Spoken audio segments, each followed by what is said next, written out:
Video games are an art form like any other. And like any other art form, not every project will see the light of day the way it was conceived. Video game development can change direction midway.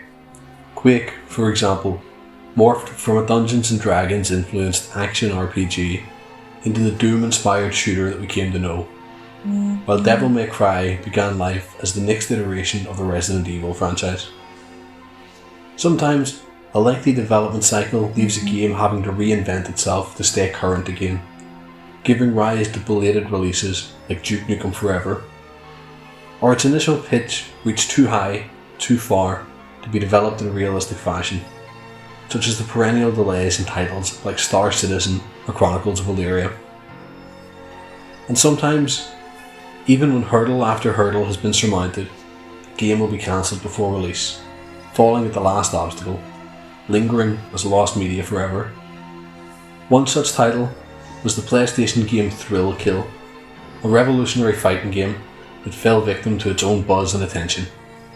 It's the 1990s.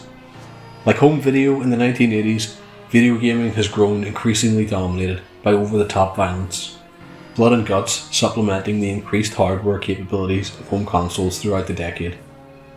Titles like Mortal Kombat, Grand Theft Auto, Carmageddon, and Harvester took advantage of the technology of the time to deliver an adult experience unlike the major titles of the arcade era, finding great success in the marketplace even despite the criticism aimed at them from more conservative media outlets or concerned parents. It was in this environment that Thrill Kill was announced. Boasting a groundbreaking 4-player system, Thrill Kill was a fighting game in a time when the genre was experiencing tremendous popularity. This was the decade of Street Fighter, Mortal Kombat, Virtua Fighter, Tekken, and Soul Edge. But more than writing a popular genre, Thrill Kill developed a sense of hype and anticipation for its content. Graphic violence, aggression, and hardcore BDSM imagery. The story of Thrill Kill, a 4-player, hyper-violent BDSM-themed fighting game, does not begin with any of these elements. Instead, we begin with the kernels of a project called Earth Monster. Scheduled to be the debut release from Paradox Development, Earth Monster was based on the ancient Mesoamerican ball game Ola Malistli, a sport dating back to at least 1600 BC. Although initially conceived as a sport game, the combative side of the game became an increasing focus of development, spurred on by the publisher Virgin Interactive. Virgin were no strangers to violent, adult-targeted video games, having secured European publishing rights for successful titles like Resident Evil and Doom 2, and no doubt understood the market for such content. Under their guidance, Earth Monster moved further from its sport-centric Mesoamerican roots, first becoming a dedicated fighting game, before moving to a modern aesthetic inspired by the BDSM fetish subculture. Although real-life BDSM practitioners encourage safe, sane, and consensual play with safe words and trusting partners, the aesthetic trappings of the subculture have often been invoked in more violent media, and Thrill Kill proved no different. Inspired by imagery in the British fetish magazine Skin 2, characters were designed with violent sexuality in mind. Leather daddies, dominatrices, whip-wielding sybarites.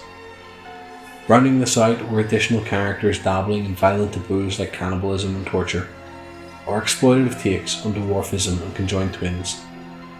Violent, erotic, and deliberately provocative, Thrill Kill's story takes place in hell, where damned souls fight brutally to win a chance at reincarnation and another life, battling their way through levels set in insane asylums, toilets, crematoria, and abattoirs, to a final boss fight with the Goddess of Secrets.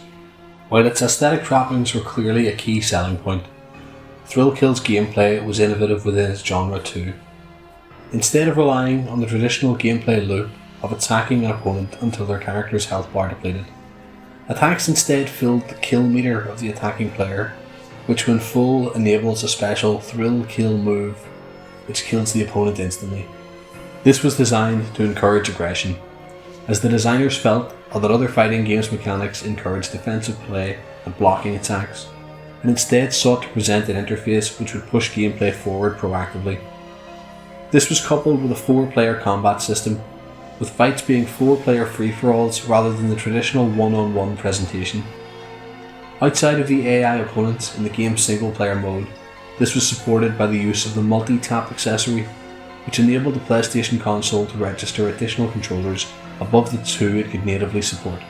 In May of 1998, the game was highlighted at the Electronic Entertainment Expo, or E3, one of the premier conventions in the industry, and quickly attracted a large following, its aesthetics and novel gameplay drawing in hype and anticipation for its release.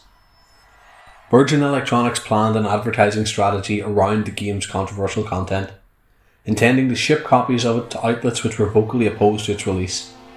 The game also drew the highest age restriction rating available to video games, AO for adults only, the first game to do so for violent content, and still one of only a small handfuls of such.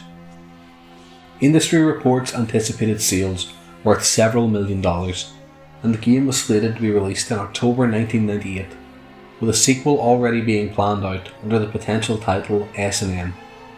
However, that August, a series of rights changes in the industry moved some vital pieces around. Electronic Arts, commonly known as EA, purchased the development company Westwood Studios from Virgin Electronics. As a result, EA obtained the rights to all North American distribution formerly handled by Virgin, including the imminent release of Thrill Kill. EA executives moved swiftly and immediately cancelled the release of the game with little fanfare. In fact, several of the development team were not even directly informed, learning of it only second-hand from video game news outlets. While some point to EA's overall desire to destigmatise video games as an inherently violent medium, others, including members of Paradox's development studio, feel that the company was linked with prominent politicians including Joe Lieberman and Hillary Clinton, who had made the regulation of violent video games a key issue, and believed the cancellation was ultimately political in nature. At the time of its cancellation, the game was considered 99% complete, and bootleg versions were soon circulated online by its developers.